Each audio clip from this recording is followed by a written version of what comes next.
Hi, this is Chuck Martin, and we're here in Austin, Texas at our annual event. And I've got William Barry, Army War College Professor of Emerging Technology. Welcome. It's a pleasure to be here. So tell me, well, first of all, what is the Army War College? Army War Not College. everyone knows that. It's fantastic. It's where we train our senior military leaders. So they move on from tactical to operational. So that's where they become strategic leaders. So we focus on our country's most elite strategic leaders.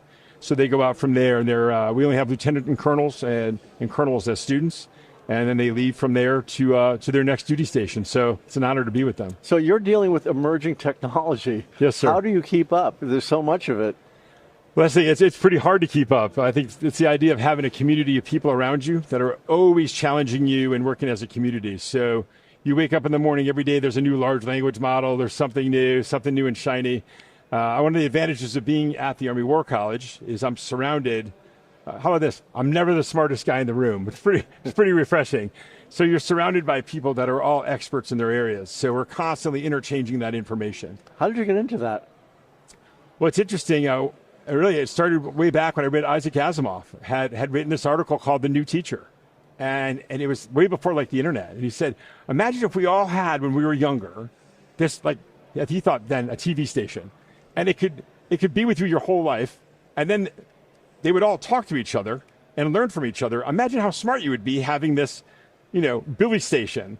And I thought, well, what a great idea. So I was off in Alaska as a park ranger assistant after college, got chased by a grizzly bear, lost, scared as anything. And that Asimov thing hit me like, how awesome would it be if I had like this thing I could be like, hey, is there any park rangers that could help me? And I could have had all the wisdom of these park rangers to help me. So who would have thought 500,000 acres in Chugach State Forest in the woods that I end up being partnered with an IA avatar?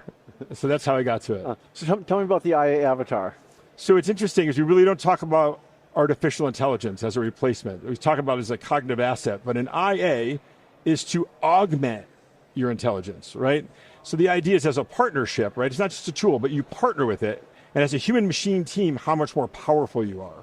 So when I'm in a classroom and I'm dealing with people from all over the world, I might not know a lot about someone who is from Bangladesh. But Tim can read all the information. That's my assistant. Tim reads about Bangladesh. He's able to help me to understand the culture. And as I'm teaching someone who's from that area of the world, Tim can help complement my knowledge. Is that because of a large language model? Well, no. So what it is we use a thing called the vector store, a knowledge store. And the knowledge store means, hey, this is vetted information that we agreed upon. So I have a group of people. We all agree on the information. It goes in there. It goes there first. If it can't find it there, Tim will say, hey, I don't have any knowledge about that. Let me check and look in my memory. Then it looks at all the lectures it's been through. So it sits through lectures, and it would be maybe this interview and listen. And then if it can't find it there, then it says, beware, I'm now going off into the quote-unquote commercial LLM world. You might want to think twice if I'm telling you factual information. So having that knowledge store and having it being able to listen to lectures and have that training module, that's the game changer. Why not do it the other way? Have it go right to the large language model and then just filter it coming the other way? What's the source code? Who controlled it? What's the bias? Who said what? I mean, when you goes into the model, I know where it came from. It's all labeled. So when you look at Tim and I say, Tim, where did you get that from? He said, oh, I got it from this interview at this time in this place talking to you. I know that that's valid because I could, first of all, I'm here with you. And if not, I could maybe call you or I could confirm that that's a true fact. Same with the inference. I could talk to someone here that maybe was listening to this that said, hey, I talked to Tim and I gave some information. So I believe that's the best way. So when someone in the military gets a hold of ChatGPT, and you know that people started using it, yes, just because everyone dabbles in it.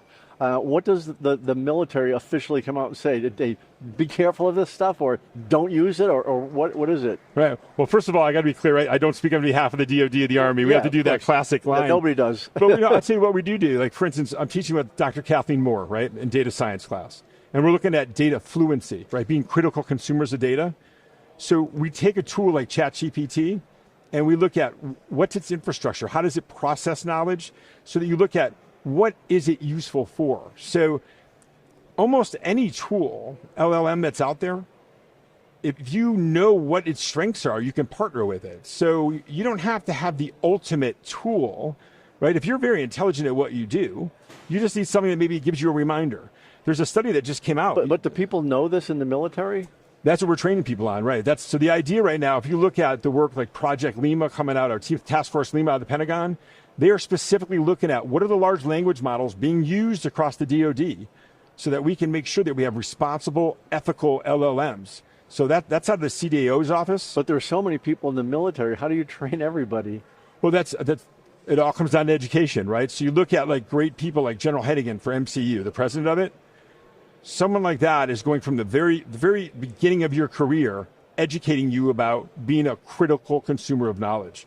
If we can't defend ourselves against misinformation and disinformation, we're going to find ourselves in a lot of trouble. But how does the average, all the way down the military with thousands and thousands and thousands of people, how does everyone find this out? Like, I mean, I understand that the Yes, top sir. people would understand this because you can train them. Yes, sir. But how do they train everybody? Well, I think that's the thing, is from when you're doing your intake and you're learning about your rifle and your uniform and your thing, and the next thing is, how do you become a data literate, data fluency person? So that becomes part of the new education that's at the bottom up. It's critical in today's world.